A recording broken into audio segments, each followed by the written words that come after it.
When I was a kid, there was a small lake where my school bus picked me up. I hid a fishing rod there in the bushes.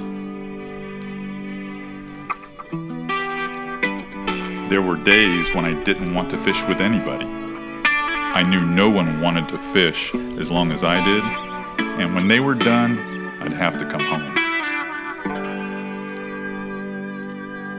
Fishing was an obsession for me.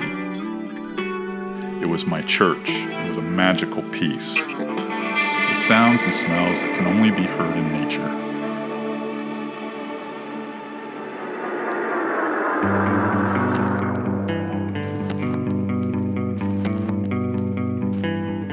Eventually, you start trying to show this path to new anglers. You want to keep the breath in that flame so it doesn't become a world where everyone is staring down at their phones. I worry the next generation won't care about the outdoors, that our environmental issues will make fishing so difficult, no one will care about it anymore. For all the money we spend on rods, tackle, travel, the least we can do is get involved in conservation groups so our outdoor way of life can continue. People see that life member sticker on the back of my truck. They think those are the guys who stopped that gill net stuff. They don't think about the oyster seeding projects, the nearshore wreck and reef projects, the mangrove plantings. CCA has put millions of dollars to work that have helped create tens of millions of dollars of habitat projects.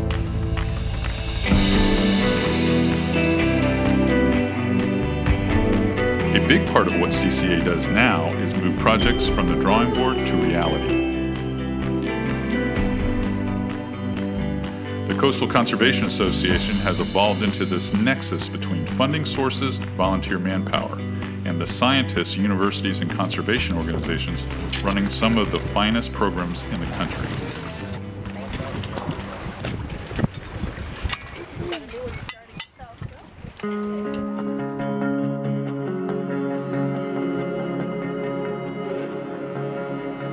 When you are putting a mangrove in the ground, or if you're restoring or enhancing an oyster reef, you're making an impact immediately.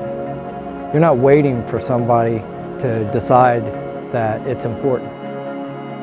This is not rocket science. We know that if we restore coastal communities around rivers and bays, that we can get salt marsh to grow. We can restore our oyster bars. And when you do that, you'll realize that you're starting to make progressive improvements in water quality. Habitat restoration is not just something that makes people feel good. We really are protecting our shorelines into the future. We have ongoing monitoring at every site that we have stabilized.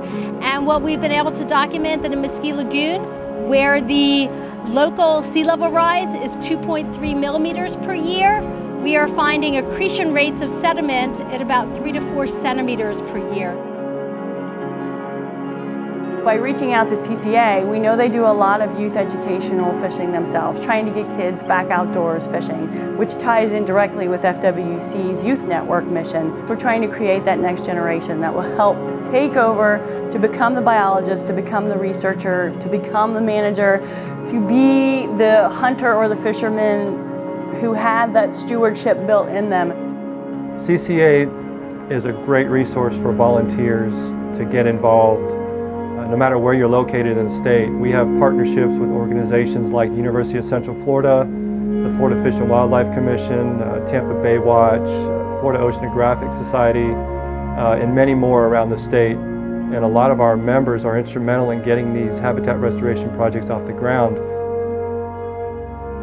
Mike Campbell was instrumental in getting the Punta Rasa Oyster Restoration Project implemented and deployed. Punta Rasa is a historic place in southwest Florida. That's where cattle would be shipped over to Cuba, and they built a causeway there to the island of Sanibel. We brought 570,000 pounds of shell to that site for the restoration project. Over time, those piles of shell will start to subside into the sediment and solidify there, encrusted with filter feeding organisms. It's a total ecosystem restoration between planting the mangroves and adding the shell for the oysters to attach. That area, when it's mature, will filter millions of gallons of water a day. Oysters are filter feeders. They're out there 24 hours a day at roughly 8 gallons an hour, filtering out what we really want to get out of the water system, and that's algae and nutrients. So these are Mother Nature's kidneys.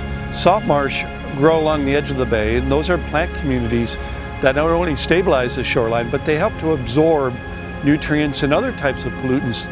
CCA is involved in pretty much every kind of coastal habitat restoration project there is, from artificial reefs to nearshore snorkeling reefs, oyster restoration, seagrass plantings, living shorelines.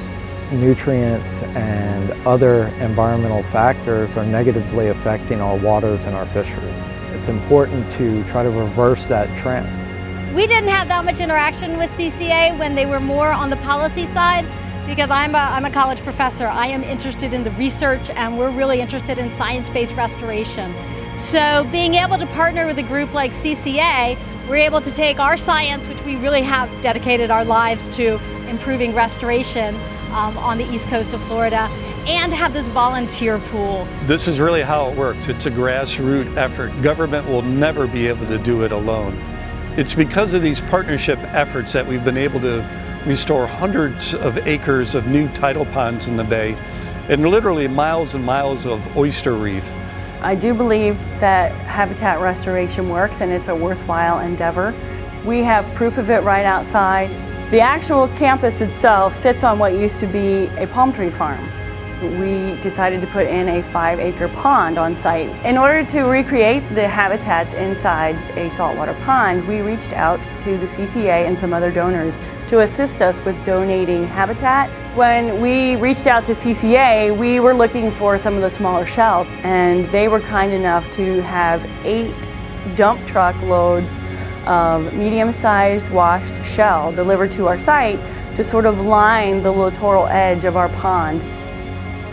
CCA Florida has been a leader in providing those restoration dollars that are so hard to get, and helping with their expertise to get those permits and get these projects moving forward for the benefit of the environment. Youth coming here can actually have a chance to catch a redfish, to catch a snook, to catch some of Florida's game fish and sport fish, and perhaps for the first time ever even have a fishing rod in their hand.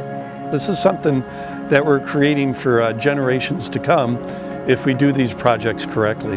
We are an advocacy group for recreational fishermen, but it does go a lot deeper than that.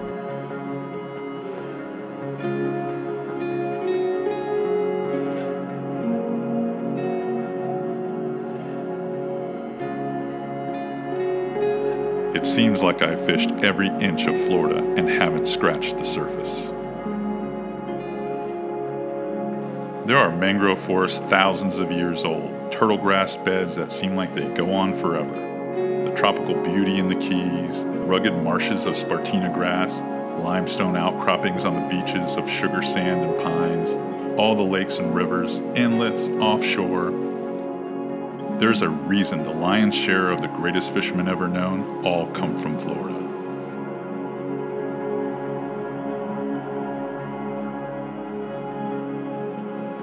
Today, Tampa Bay is the cleanest I've ever seen it.